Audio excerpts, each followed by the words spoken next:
This man never expected it. After training a single parry skill for 14 long years, he couldn't even defeat the weakest goblin. Newbie adventurers could slay goblins with ease, while Nora had to fight with all his strength just to end in a draw. But what stunned the princess was this: the goblin wasn't ordinary. It was the Goblin King. A casual strike from the Goblin King could kill an A-rank adventurer outright. Yet Noro not only blocked its attacks, he did so effortlessly. Princess Kurisu grew more determined to become Noru's disciple. Noro, however, had no idea how strong he truly was. Since Kurisu revealed her identity as a princess and insisted on staying by his side to learn, Noro only grew more frustrated. He wanted to drive her away, convinced he had nothing to teach. The best way to prove his weakness, he thought, was through real combat. So he took Kurisu to the Adventurers Guild, asking for a quest they could take together. The guildmaster explained that while Kurisu, as a B-rank adventurer, could accept nearly any quest, Noro was only F-rank. Even averaged together, they were only allowed goblin hunts. To the guildmaster's surprise, Noru's eyes lit up with excitement. For most adventurers, goblins were a rite of passage, but Noru as an F-rank had never been able to take such a quest. Thanks to Kurisu, he finally had his chance. But the forest yielded no goblins at all. Just as they considered giving up, Kurisu sensed a strange aura. When they approached, the feeling vanished until Noro noticed a goblin corpse hanging from a tree. He pointed it out, and Kurisu detected a hidden magical presence nearby. Breaking the barrier revealed the truth: the Goblin King. Kurisu was speechless, but Noro, who had never seen such a monster, thought it looked just like the goblins he'd read about in books. Green skin, walking upright, using tools. Wasn't this exactly what goblins were supposed to be? To him, this was just another weak creature. Noro reassured Kurisu and suggested they fight it together.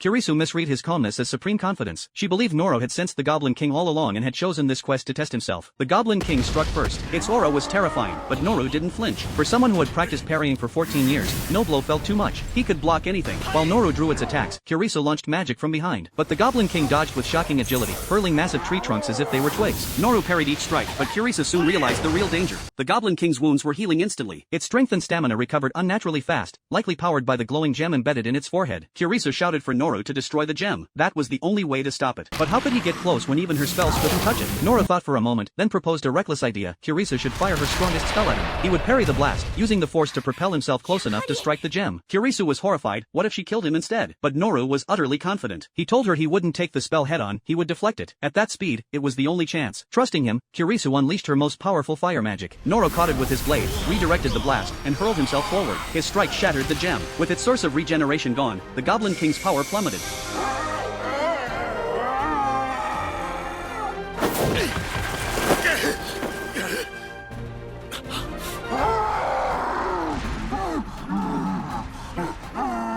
Kurisu finished it off with a blazing inferno, burning the monster to ash. Noro, however, still thought he had barely managed against a mere goblin.